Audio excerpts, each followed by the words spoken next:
Hello and welcome to this video. Newcastle United have finally appointed their man, the person they wanted.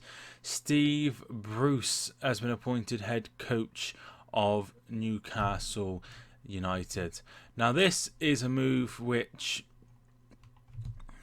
not many Newcastle fans I saw particularly wanted. I mean, you go from a great manager in Rafa Benitez, who's won a lot over the years. He's won La Liga, he's won the Champions League, he's won the Europa League. I think he's won the FA Cup as well. So he's won a fair bit in his career, and they go from that to Steve Bruce, who is mainly a Championship manager. He's won a few things which we'll get into. But they have released a statement. Bruce has said, "I'm delighted and incredibly proud to be appointed head coach of Newcastle United. This is my boyhood club. It was my dad's club. So this is a very special moment for me and my family. This is a huge challenge ahead of us, but one my staff are ready for. Bringing in Steve Agnew and Stephen Clements, two people that were with him at Sheffield Wednesday. We're ready to roll our sleeves up, and we'll be given everything from the off to ensure supporters have a successful team that we can all be proud of." Lee Charnley, who is not very popular by Newcastle fans, if I'm correct, he's spoken a little bit. Steve has had a deep affection for Newcastle United. I'm very pleased that a coach of his vast experience and connections to the club and city has joined us. Steve knows what this club means to supporters and to the region. He'll put his heart and soul into leading our talented group of players with full support of staff. The hard work Steve and his team starts immediately. So they start. I think they have a game today, a friendly today, in the Premier League Age Trophy against Wolves. So he won't be taking charge of that, I don't think.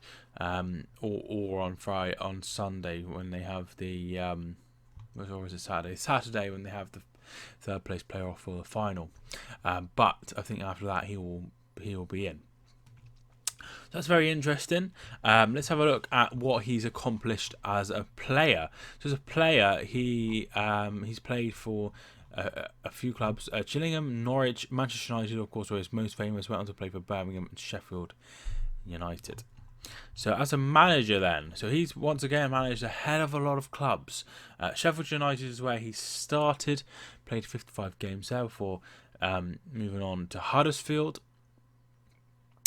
Then Wigan for a short spell. I think that must have just been caretaker. He was only there for 8 games. He won 3 of them. It wasn't like it was a bad run.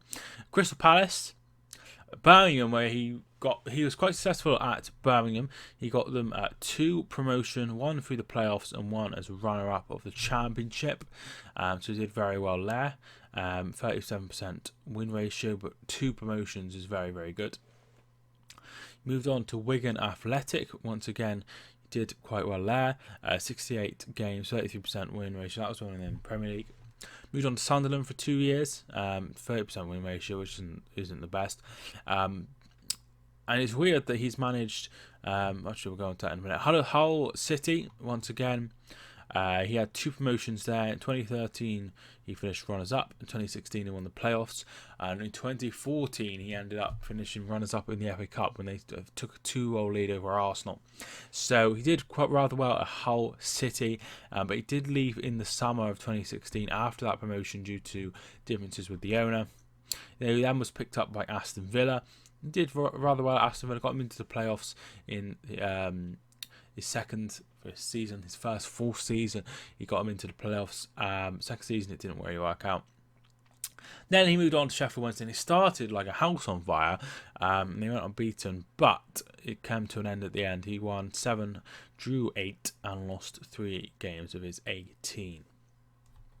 So 904 games altogether in management, 348 wins rather, 227 draws and 329 defeats. Obviously, he's been playing a lot in the Premier League and the Championship, and that's just where he's been. I think he is a Championship quality manager. I don't think he's any better than the Championship in my opinion, and I don't think this is a step in the right direction. He might keep them up, but I'm not sure this is a step in the right direction. So we had a look at the statement. They signed on a 3-year deal. Now, if things were to go very south, I reckon they'll sack him. But if they didn't, they've got a very capable manager getting him back into the Premier League, which isn't very good. But Ashley wants the Premier League survival. That's all he cares about. All he cares about is them getting Premier League survival. So Benitez has moved on to Dalian Yifang, and that is in China. So it is a massive step down. And there's all this about this takeover, and Newcastle Summer has gone from, we're going to get a takeover, we're going to be a really rich club, we're going to be able to draw very good players, top quality players. If you look at how well City have done with their takeover, and then it's gone from that to, why is it gone all quiet? Suddenly it's gone all quiet. What's going on? Because that was like months ago now.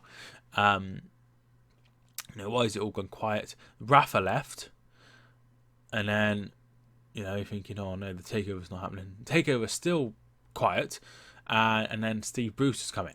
So it's not been the best summer for Newcastle United. They have lost Jose Perez as well for £30 million, which is a good price for him, in my opinion. I think they've done well. But whether they'll replace him or not, I have no idea. Solomon Rondon is a massive loss as well. He's gone back to West Brom. I assume he will be sold, but I think he did rather well at Newcastle last season. So I think he will maybe have a lot of interest from the Premier League as well as Newcastle.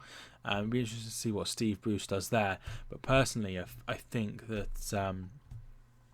that he'll go elsewhere.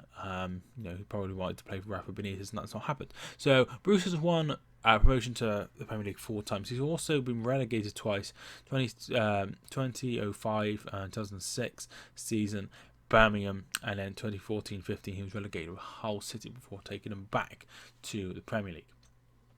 So two relegations. Obviously, if he'd have stayed at clubs long enough, he probably would have a few more on his CV.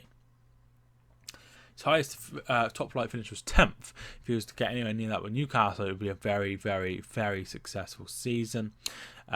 He is a very, very experienced manager. It says here he's taken charge of 798 matches, English League matches, including playoffs. Only Neil Warnock has taken more, 812. So you would imagine that is from the 1998-99 season. So you would imagine that he probably will overtake Neil at some point, because Neil's probably going to retire at some point. But he is a very, very experienced manager without winning anything, without doing much in his career outside of the Championship. Championship is a very, very good manager. He did very well, got Villa to the playoffs. He's got several promotions. He probably would have taken Sheffield Wednesday around the playoffs area, in my opinion. But they're looking for a new manager. I'll be interested to see where they go. He's very experienced. He's won several Premier Leagues, won several FA Cups, won the European Cup Winners' Cup, won the European Super Cup, won the Charity Shield, which is now the Community Shield, of course, and the Football League Cup, the Carabao Cup as it is now. So he's done really, really well. In my opinion, in the Championship, the Premier League is a different story. He needs to be back. He needs to be able to bring in some players, because they've lost those players. They've lost Solomon Rondon. They've lost Rafa Benitez. I think they will struggle next season. I really do. I think they'll be down there. I think that Bruce will probably keep them up, though. I will be doing a predictions video later on. So that's something to look forward to. I just think that there are worse teams than Newcastle. And Newcastle will probably improve, and they'll bring players in that then prove from their squad now. I'm not saying they'll be better than Solomon Rondon and Jose Perez. They bring no one in. I just think they'll struggle. But I don't think they'll go down. I don't think they're bad enough to be relegated. So I think they might struggle, but I don't think they'll get relegated under Steve Bruce. 3-year contract is a very long time. I suppose that's what we wanted, for a bit of security. It'd be interesting to see how long of that he actually does. But like I say, I think they'll probably end up sacking him if they were to get relegated. But he's a very safe pair of hands in the Championship. However, I don't think that will happen. I think they'll stay up. I think Bruce is a very, very, very experienced manager, and I think he's a lot worse than Rafa Benitez, but I think he'll just be able to keep him up by the skin of his teeth. So that is my prediction. Thanks so much for watching this video. I hope you enjoyed. I'd love to hear your thoughts on this scenario. What do you think of Steve Bruce going to Newcastle United? Obviously, his boyhood club. It'd be interesting to see how he gets on now. I wish him the best, but I think it could be a struggle. Thanks so much for watching this video. I hope you enjoyed. Sorry for the lack of videos recently. Hopefully, I'll be able to put up a few more up in the future. Thanks so much for watching. My name is Mike, and I will see you soon.